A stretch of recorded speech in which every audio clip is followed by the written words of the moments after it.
Joining us now with more, a Republican presidential candidate, Governor Jeb Bush of Florida. Governor, great to see you. First of all, let's ask about that. Do you think there's any chance of a contested convention in this race?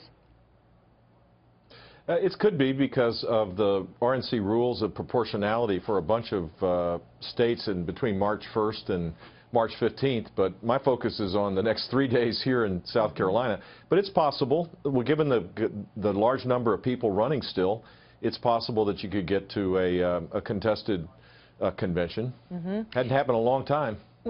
Today there was big news in South Carolina. You're focused on the next 3 days in South Carolina because the vote is there on Saturday, where the Republican governor Nikki Haley endorsed Marco Rubio. And just yesterday you had said that this was the most meaningful, probably the most meaningful endorsement if there is one.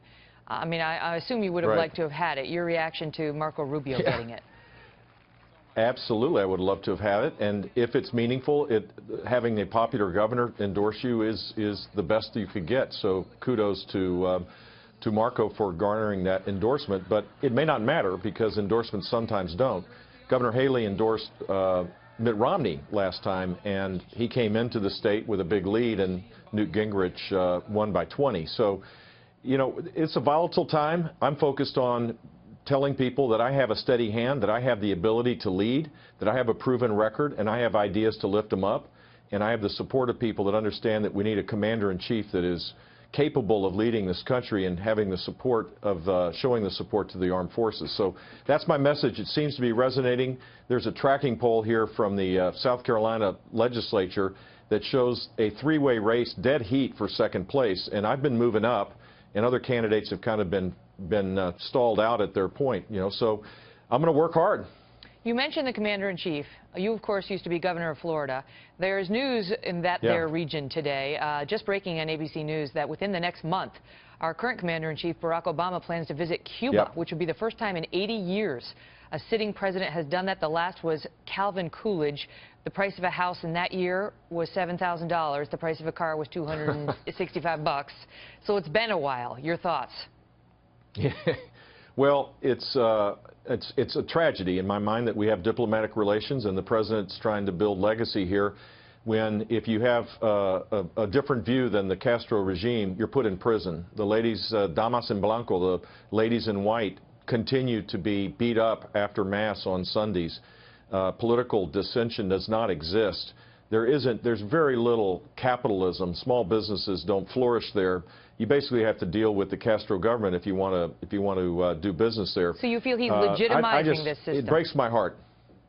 Yeah, it does. Just as we legitimized the regime in Iran by negotiating this agreement, the nuclear agreement, we're doing the same by diplomatic relations. We got nothing in return.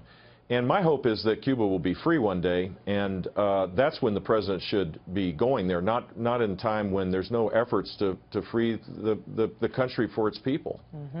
What do you think it says at this point, Governor, that Donald Trump is leading in South Carolina by such a big margin, including with evangelical voters? Look, it says that people are so angry and so disaffected and have such anxiety that they're willing to latch on a guy who's neither an evangelical nor a conservative nor a Republican in many ways. I mean, and certainly not someone who would have the steadiness that you need to draw people towards our cause as it relates to foreign policy. He says he's a conservative. He's a phenomenal common sense entertainer. Conservative. Yeah, really?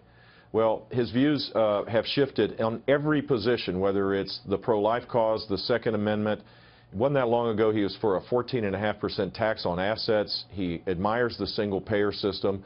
That's not common sense conservatism. In this fight, I think Ted Cruz is probably right.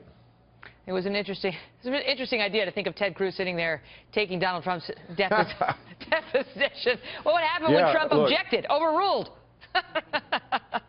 Yeah, what are we talking about here? We're trying to elect a president. We're living in dangerous times, and I think here in South Carolina, particularly where national security issues are really important, it seems to be, at least the people that have shown up at my events, and there are large crowds that do it, they want a commander-in-chief. They don't want an entertainer-in-chief. Governor, it's great to see you. Thanks for being here. Thanks, Megan. All the best.